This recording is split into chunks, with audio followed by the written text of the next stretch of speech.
घमंडी बंदर। एक बार एक जंगल में एक बहुत बड़ी नदी हुआ करती थी। उस नदी के किनारे पर एक बंदर रहा करता था। वो बहुत घमंडी था। वो किसी भी जानवर से नहीं मिलता था। नदी के उस पार एक आम का पेड़ था। उस पेड़ से आम लाकर सब जानवर मिलजुल कर खाते थे। बंदर के इस व्यवहार की वजह से कोई भी उसके साथ कुछ नहीं बांटता था।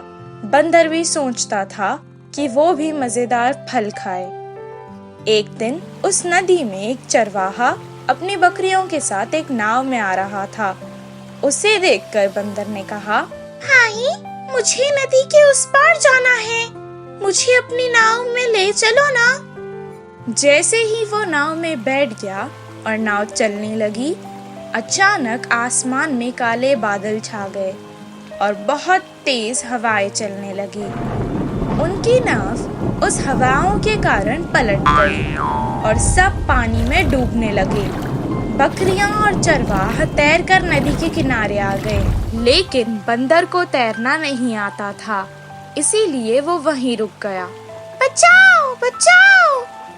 अचानक वहाँ एक बहुत अच्छे दिल वाला मगरमच्छ आ गया और उसने बंदर को अपने पीठ पर बैठा लिया और नदी के किनारे आने लगा।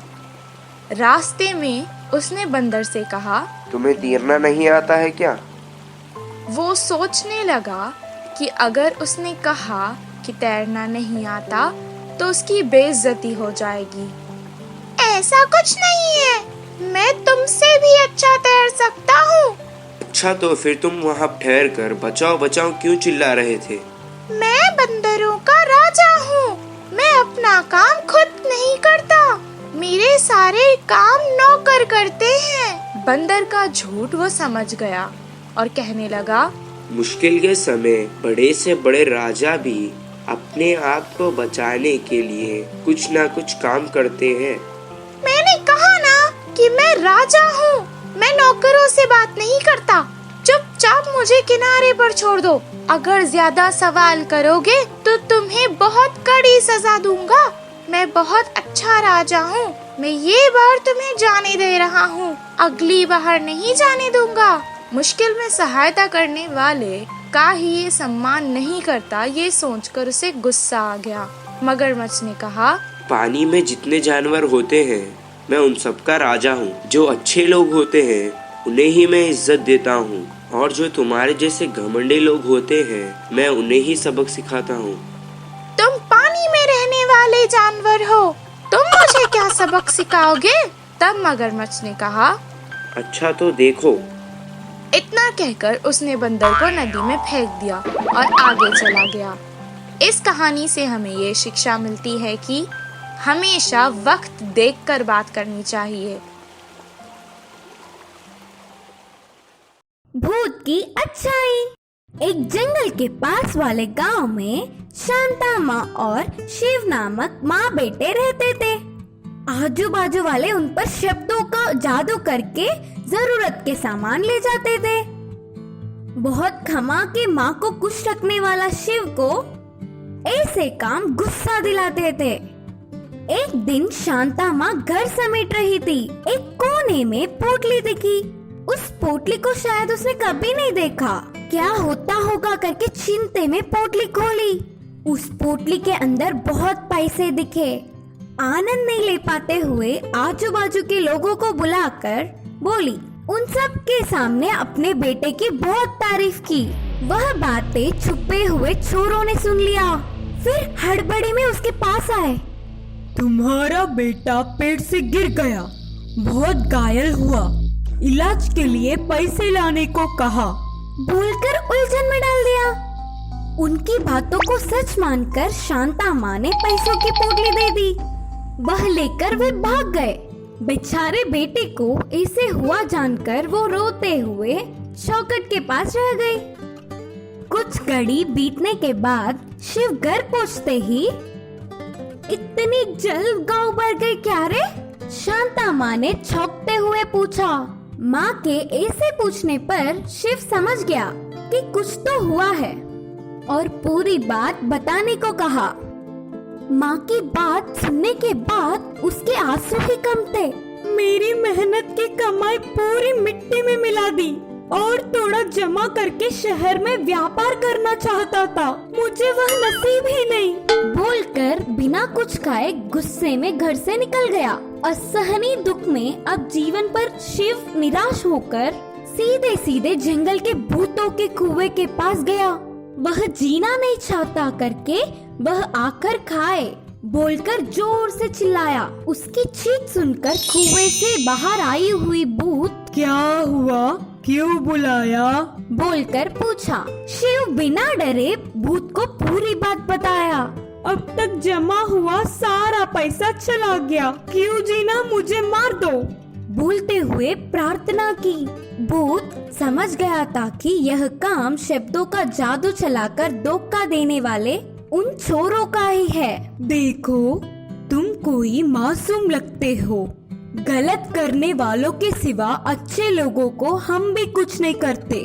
तुम्हारी पैसों की पोटली तुम्हारे हाथ में फिर आया तो क्या तुम घर जाओगे, करके पूछी। हो पैसे मिलते तो खुशी से घर जाऊंगा, कहा शिव। अच्छा ठीक है, मेरे साथ चलो, बोलकर उसकी पीठ पर बिठाकर उन चोरों के स्थान पर ले गया। तभी वे दोनों चोर मारी हुई पैसों को बांटते हुए उनमें बिना फर्क किए झगड़ा करने लगे। उसी क्षण उनके सामने भूत को देख वे भागने की कोशिश की तो वो भूत छोड़ेगा क्या, पकड़कर दोनों को बहुत पीटा। इससे चोर चोरी का पूरा धन उधर ही छोड़कर भयभीत होकर फरार हो गए। उसकी खोई हुई धन के साथ और बहुत धन देने वाली अच्छी भूत को शिव ने धन्यवाद किया और अपना व्यापार करके माँ की सेवा करने की उससे वादा कर घर लौट चला। इस कहानी की नीति है कि शिव जैसे अच्छों के साथ हमेशा अच्छा ही होता है। मेंढक की परेशानी। एक जंगल में एक बहुत बड़ा तालाब हुआ करता था। उसमें बहुत सारे मेंढक रहते थे। उनकी जिंदगी में कोई भी मुसीबत नहीं थी, इसीलिए वो सुकून से रहते थे। उस तालाब में हर रोज पानी पीने के लिए हाथी भी आते थे। जब भी वो हाथी पानी पीने आते तो सब इकट्ठा बातें भी करते थे। मेंढक उनकी बातें बड़ी गौर से सुनते थे। एक दिन उन्हें हाथियों से पता चला कि हाथियों में सब हाथी मिलकर एक मुखिया चुनते हैं और सब उसकी बात मानते हैं। सब जानवरों में अपना अपना मुखिया होता है और सब जानवर मिलकर एक राजा चुनते हैं जिसका अनुशासन सारे जंगल के जानवर मानते हैं। सब मेंढकों ने सभा बुलाई और अंत में ये निर्णय हुआ कि मेंढकों का भी एक मुखिया होगा।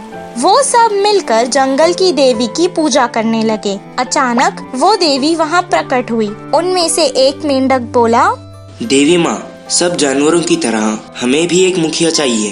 देखो ये सब कुछ आराम से चल रहा है, तो फिर मुखिया की क्या जरूरत है? हाथी जैसे बड़े जानवरों का भी मुखिया है, तो फिर हमें भी एक मुखिया होना चाहिए। ठीक है, फिर तुम आपस में किसी को मुखिया बना लो। नहीं नहीं, हमारा मुखिया हम में से नहीं कोई और होगा। वो मेंढक जिद करने लगे। मेंढकों के भोलेपन से देवी सोच में पड़ गई। कुछ देर बाद उसने तालाब में एक मटका छोड़ा और गायब हो गई। वो मटके को ही अपना मुखिया मानने लगे, उसे दूर रहने लगे। कुछ दिन बाद जब उन्हें पता चला कि वो एक साधारण मटका था, वो उसके साथ खेलने लगे। तभी एक मेंढक ने कहा, दोस्त, क्या मुखिया ऐसा होता है? उन्हें ये मुखिया अच्छा नहीं लगा। फिर से वो देवी माँ की पूजा करने लगे। फिर से देवी प्रकट हुई। देवी माँ, हमें ये मुखिया बिल्कुल पसंद नहीं आया, किसी और को हमारा मुखिया बनाइए। मुझे ये समझ नहीं आ रहा है कि ये तुम्हारा भोलापन है या तुम्हारी बेवकूफी। मुझे लगा था कि तुम लोग आराम से इसके साथ खेल पाओगे, पर तुम्हें सच में एक मुखिया चाहिए। देवी ने कहा, कृपया एक अच्छा मुखिया दो ना माँ। मेंढकों ने कहा। देवी बहुत देर तक सोचने लगी और मेंढकों का ये भोलापन देखकर देवी ने चांद को तालाब में आने का हुक्म दिया। जब भी वो मेंढक मुखिया के बारे में सोचते, चांद तालाब में आ जाता। चांद के साथ वो मिलजुल कर खेलने लगे। कहते हैं ना, ज्यादा मीठा भी अच्छा नहीं होता। वैसे ही उन्हें इतना अच्छा चांद भी पसंद नहीं आया। वो फिर से देवी की पूजा करने लगे। देवी वहाँ फिर से प्रकट हुई। क्या हुआ? अभी तक आपने हमें सिर्फ अच्छा मुखिया दिया है, कोई सख्त शासन करने वाला मुखिया दो ना माँ। तुम बेवकूफ हो। मुखिया आज तक किसी को पसंद नहीं आया है। सब अपनी मर्जी की जिंदगी जीना चाहते हैं। मैंने तुम्हें 2 बार भी अच्छे मित्र के रूप में मुखिया दिए हैं। ये तुम्हें पसंद नहीं आए? देवी को गुस्सा आ गया। माँ, हमें मुखिया चाहिए, कृपया हमें मुखिया दे दो ना। वो समझ चुकी थी कि ये अब नहीं मानेंगे, इसीलिए उसने एक कोंगे को इनका मुखिया बनाकर वहाँ से गायब हो गई। कोंगा दूसरे मुखियों की तरह नहीं था, वो बहुत सख्त था। ये मुखिया मेंढकों को बहुत पसंद आया।